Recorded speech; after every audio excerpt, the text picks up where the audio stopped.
I am being watched. Welcome everyone to Mail Fuzz TV. I am Peter, and today I'm going to be talking about Person of Interest, Season 2, Episode 11. It's called 2 Pi R. I think I'm saying that right. It's been a long time since I've done any of that type of maths, but welcome to the show. Spoilers, of course, for the episode, and this is obviously a very different type of episode because there's hardly any Reese at all. We see him briefly being put into Rikers. We see him in a jail cell for a little bit, and then that's kind of him. And obviously there's a development, a twist, if you will, at the very end of the episode about when we're getting him back. Because it seems like we're about to just have him be released, and then ultimately Agent, was it Connolly, comes in and throws a wrench into that works and sets up something for next episode, which I'll talk a little bit about later. But the bulk of the episode is Finch himself working a case where he infiltrates a high school as a substitute teacher to help with a teenager who is the next number from the machine. And fundamentally, I would describe this as Finch meeting someone who, by the end of the story, turns out to basically be a new version of Finch. It's one of those things where it didn't click necessarily right away, but I think for some people it will click earlier than others. The moment where you realize that, oh, this kid operates exactly like Finch does. He's keeping it a secret that he's a genius. He's keeping it a secret that he's good at math, that he's good at coding, that he's good at computers. And honestly, the biggest critique I'd maybe levy at it is that there's one of the first twists that happen with the kid, with Caleb, the character, is that it turns, they talk about how there's like a lot of drugs being dealt at the high school, and that someone mysterious is kind of behind the students who are doing it. And the second they said that, it's like painfully obvious that it's going to be Caleb. It's not actually a big deal though, because while there's a momentary kind of like, yeah, obviously it was him when they decide to reveal it like maybe 5 minutes later, it's only the first layer. Like there's a lot of more interesting things to discover about this character by the end of the episode. And why he's doing certain things is a lot more interesting. The fact that he happens to be the one who's behind the drug dealers early on. So, well, I'm critiquing it because the moment itself plays a little bit flat. It's not really that big a deal in the long run because everything else that comes after is far more interesting and far more in-depth. Because ultimately what this episode is about Finch convincing a teenager not to commit suicide.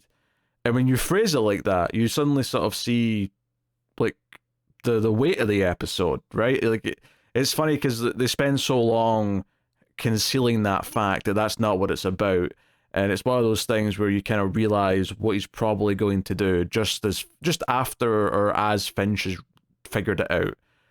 And the ultimate saving of this kid is and it's not an action scene. It's not Reese jumping in and stopping stray bullets or defending him from bad guys. There is a bad guy. There's an angry drug dealer who wants to hurt him by that point in the episode. Seemingly Fusco's dealt with him though by that point. But no, the final saving the day moment is a conversation. It's someone sitting down and just talking to him and convincing him that he has value in the world and that he should be around to keep continuing what he's doing, and that he should be there for his mother. He should be there for all the accomplishments that he should have. And this is where the fact that he is a lot like Finch really shines, because Finch gets to talk from experience. He gets to share experience. Not so much that Finch necessarily had a similar suicidal moment necessarily, but more this idea that Finch feels guilty about the mistakes that he's made, and the fact that he has, his biggest mistake, arguably the machine, is something that's turned out to be a good thing and something that he is using for good. He specifically says, my biggest mistake is the reason I am sitting right here right now, being able to help you. So the idea of tying like Finch making up for his past with a character who's about to kill himself because he doesn't think he can make up for something that he's done, and to be told that he can do it in other ways, that there is a future there, it's quite touching. And I think the scene is very strong, and probably stronger than I thought it was going to be. Like, I think if you told me halfway through the episode where it was going, and I said, oh, that sounds good, but I wouldn't have necessarily thought, oh, it's going to land as much as it did. It's one of those things where by the time you get to that point, everything kind of aligns. And I think it's the realization that he is a lot like Finch, and the way that he hides the fact that he's a drug dealer for sure. But even there's like a second element to the plot where he's been coding, right? And he intentionally only scores half on all of his tests. Like, he does that intentionally so no one knows that he's smart, which does obviously kind of link into Finch hiding that he's the mastermind behind the machine and all the stuff he was doing. And Ingram, of course, was the face of what he was doing at the time, right? There's a whole subplot here where this other teacher, the computer teacher, is potentially stealing the code from Caleb and using it for himself for his own gain. That's how it looks, and that's what it looks like to Finch. But when Finch actually questions him about it, it turns out that, no, Caleb asked him to do this. Caleb doesn't want to be the face of this. Caleb wants someone else to actually be the person asking these questions, making these deals, and taking the public credit. He's still going to benefit it from financially, but he doesn't want to actually be the face of it. And it's almost like it hits Finch like a brick wall that he's doing exactly what Finch does. This is how Finch operates and always did operate. And I think that's the moment I think most of the audience are they're going to be right there with Finch. But the beauty of it is that when you look back through the episode from that point, it was there the whole time. The way the kid is operating, the simple question is, why is he hiding? Why he's so smart? Finch asking that question is the pot calling the kettle black. It is very much that from the get-go. And I think it strengthens the whole episode that has been neatly laid out the whole time. So that's very good. And it actually gives a little hint into Finch's past. I wasn't sure if they were going to bring this up again by the end of the episode. They end up actually making it very obvious at the end of the episode. Finch kind of hints towards Caleb and makes it very overt. But there's a scene early on, the first time we see the computer class taking place, where the teacher, what's his name, Chris, he is explaining to them about coding and about where hacking came from, and how hacking wasn't actually a term for someone who was doing something wrong to begin with. It's just that hackers kept pushing the boundaries. So what we think of as a hacker now is someone who is breaking into things, someone who is doing stuff they're not supposed to be with computers, as opposed to just anyone who can code. And basically starts talking about this kind of almost legend of the hacking community that no one knows who it is. Someone who in the early days of the internet basically made sure it was all open and free by hacking into whatever existed at the time and ensuring it was an open platform. And Finch is listening to this lecture, this class. He's listening to it because he's hacked into various computers and phones. Not the main subject's phone, which is a hint early on that he's very capable with his hacking skills, that he can't just dupe his phone the way that he can most people's. So he dupes everyone else's. And there's a little joke about how all the teenagers are texting constantly and he can't keep up, which is amusing. That's fine. But the reaction on Finch's face, and also with a little bit of the score playing, the music's doing the kind of that, it's the main theme of the show, but it's the more kind of, not the action version, the one that's more emotional, I guess. But it's kind of it's very implied in the moment that this is the person he's talking about is Finch. That this is long before he built the machine. One of the first big things he did with his genius was this hack on the early days of the internet, and the idea that he shaped what the internet would be at that early stage, and that was kind of the start of his legacy as this man in the shadows who did things. I thought that moment on its own was already great, and I was kind of intrigued by hearing a little bit, because it makes sense. He only started building the machine after 9/11. He's already in his 40s at least by that point, so he obviously was doing other things before then.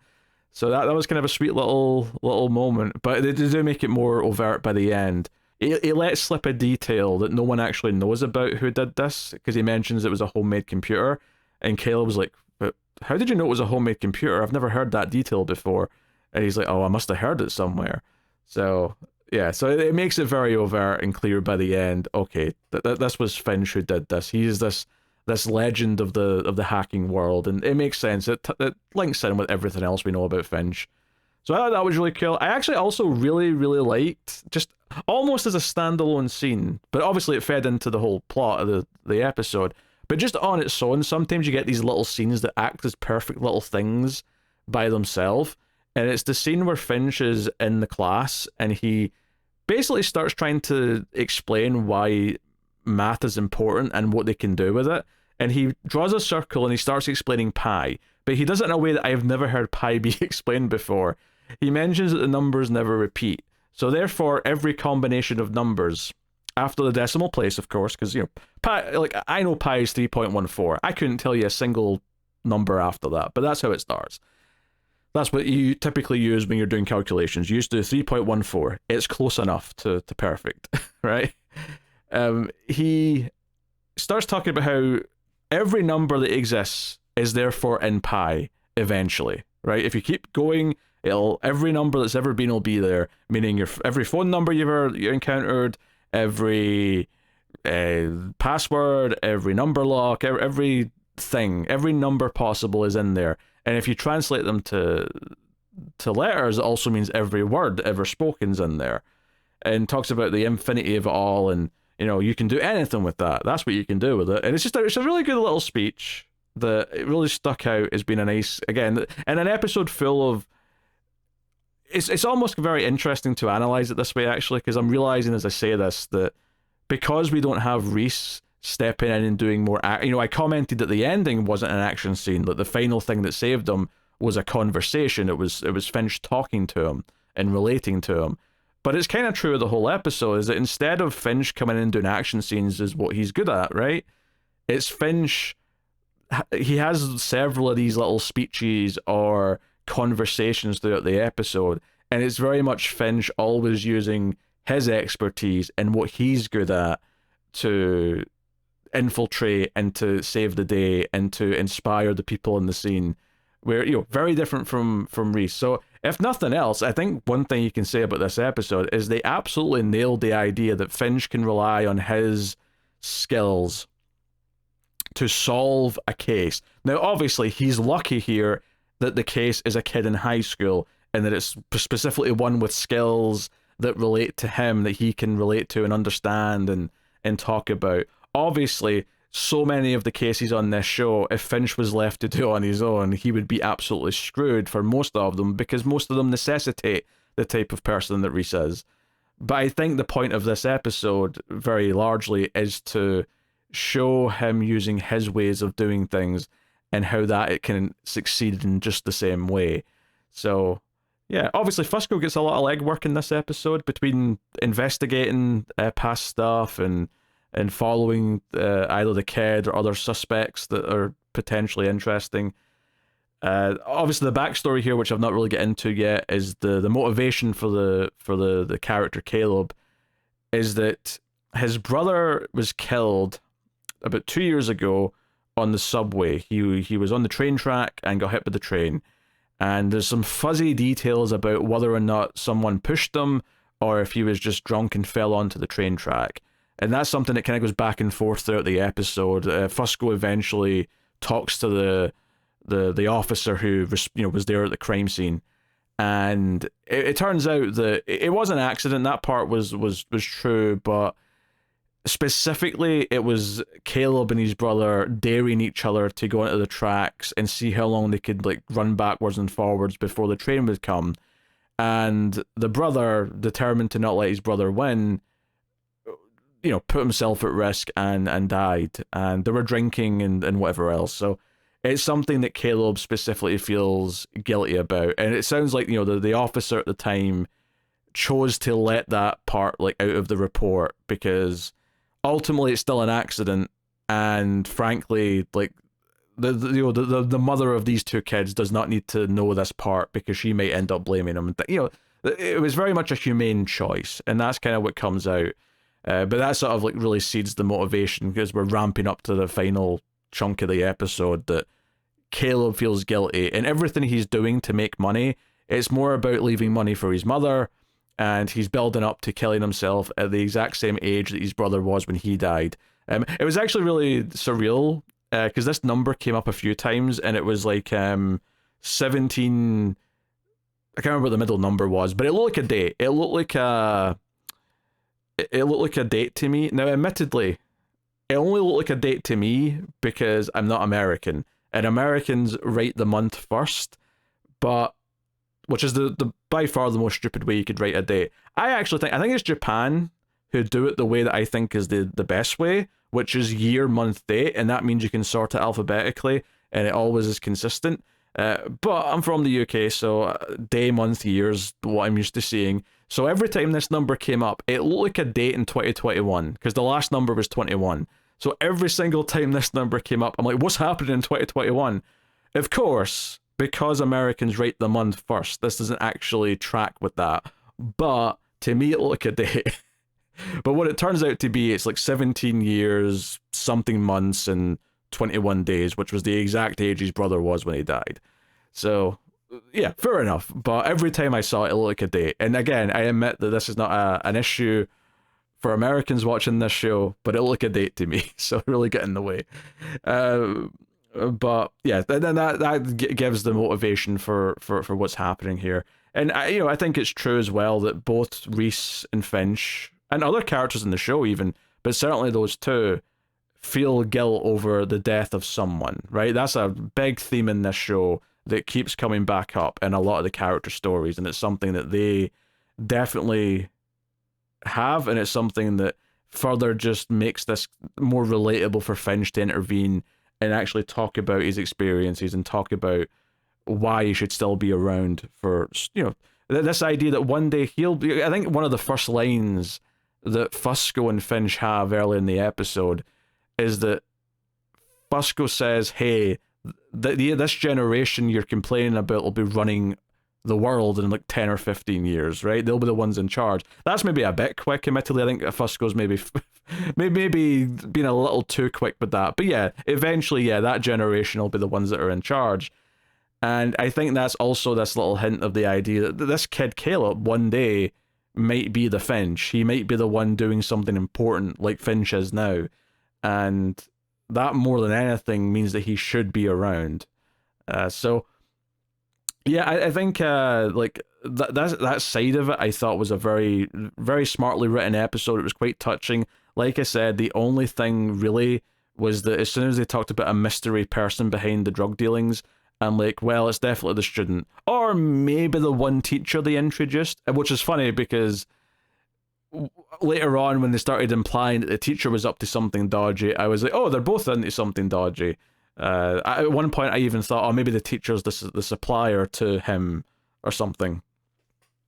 Obviously that didn't turn out to be the case. Teacher ended up seeming like a pretty good dude, all things considered. And I think that's what makes that scene so great, when Finch is in the restaurant and he's listening to this pitch where the teacher is presenting the code that Caleb has written. We've not really talked about what that was yet. Basically, it's a fancy, super high-tech compression system or algorithm, which will compress things much better than ever before. He's got like a thumb drive that has like 250 terabytes of data on it, and the idea that if the internet is going to keep expanding, if internet traffic is going to keep expanding, there has to be better compression, and whoever has this stands to benefit financially quite a bit from it. And it's meant to look quite bad for the computer teacher because the other guy is like, hey, are you sure there's no one else who can claim to like own some of this? Like, there's no one that you work with that can say they own 50%, or someone that can say they are entitled to something from this. And the computer teacher leans in and says, no, I guarantee not. And it cuts to a dramatic shot of Finch as if he's like really disapproving, like, oh no, you're screwing this kid out of his genius. Like he's the one who did this. He's the one who thought of all this, and you're taking it away from him. I love the irony of that, is that this guy is basically just being Ingram to Caleb. He is being the Ingram and denying this other real genius exists. That's exactly what Finch wanted from Ingram. So the irony of that, I do think is beautiful, and I think it's like this backbone is very much I think it's the best thing in the episode for sure. It's very, very good. Yeah, as far as the other side of the plot, which is Reese is in prison, of course. They can only hold him for 72 hours because they have to actually prove, or they have to charge him with something. So they say 72 hours. I don't know how accurate that is, but it doesn't really matter. That's what they tell me. I'll go with it. So I'm like, okay, right. The plot then ends up being Carter volunteers to take care of the evidence, meaning the DNA that's going to prove which one's the man in the suit, because they have some samples from various places. It's kind of sweet that Carter just sort of jumps in. Finch kind of is hesitant to ask and says, oh, like, I don't want you crossing any lines that you... Because, Carter's been very aware of that and has tried to avoid crossing certain lines before. But she kind of just throws it out the window and says, like, I crossed the line a long time ago. I'm going to help him. And she actually steals a guy's DNA. Like, it's all just little scenes. There's nothing super, like, in-depth with it.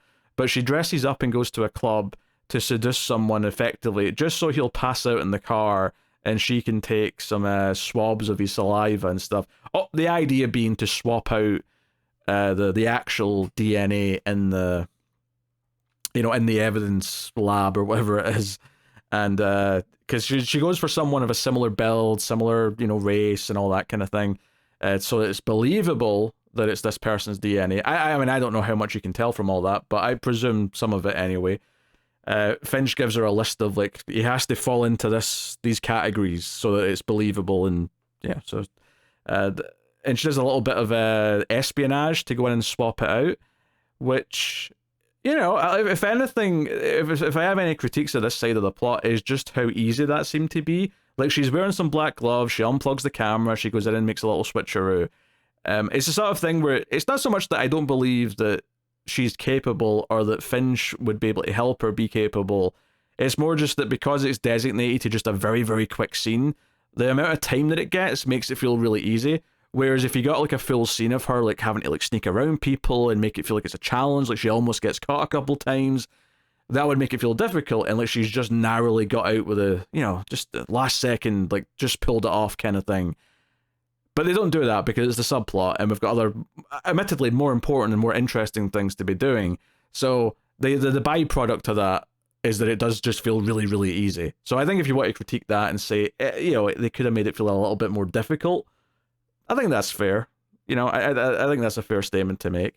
I also think, now, admittedly, I don't know how much of this is because I know the actor from a silly, like, commercial. I've talked about this before, how Donnelly was in a series of sort of, like, comedy adverts at the movie theaters or cinemas in the UK for a long time. And we're talking like a decade of time here. We're talking like 2004-ish to about 2014. Like, you saw him doing this sort of, like, dodgy, over-the-top, satirical movie executive kind of thing.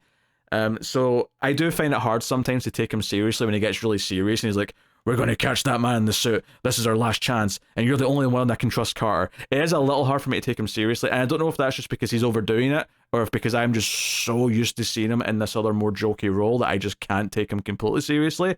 But I did feel a little bit like he was laying it on a bit thick at the end of the episode. But the ending, though, is that he comes in when Reese and the other men in suits are about to be released and says, nope, I've got an order so that we can hold them. He says that all this evidence not lining up's a bit too neat. Somehow they got to. You're the only one I can trust, Carter. And I know that you interrogated people in the military, so I'm going to ask you to do it. So they've set up the next episode, Carter's going to have to interrogate Reese, which could be interesting, especially if they focus on it a lot and give it time to really cook, and maybe she may actually get him to reveal certain things that won't incriminate him from the eyes of, like, the law, but maybe she'll learn some personal things about him she didn't know. I could see that being a big thing next episode. That's super intriguing. It was interesting, though, having so little Reese, because even in season 1 when he had, like, the broken leg or whatever for the episode, he was still there. He was basically being the Finch of that episode. He was still constantly involved and on screen, even though the roles were flipped. Here, he was just missing for the majority of the episode. It's mostly just a little bit at the start and a little bit at the end. So, yeah, and interesting setup, but I think they did a good job with it. I think the Finch story is very good, and it felt like it was personally catered for his character, which was really smart. So, I'm not sure what we're doing next episode in terms of, are we going to have, like, a case while Reese is being interrogated? Assuming that's going to be like a plot running through the whole episode. I don't know if it will be, but I would assume it is. So I don't know, but we'll see. I'm very curious to find out. But that is my thoughts on this episode of Person of Interest. It was a very, very solid one. So thank you very much for joining me. You can, of course, hit the like button. It helps out a bunch if you do. More people will find the channel and the reviews. So hit the button. It's free. It's easy to do. Just click. If you want to go above and beyond, you can support financially over at patreon.com/MailFuzzTV and get some bonuses for your trouble. But thank you very much for joining me. I always appreciate it. Keep watching TV. Have you got any vanilla?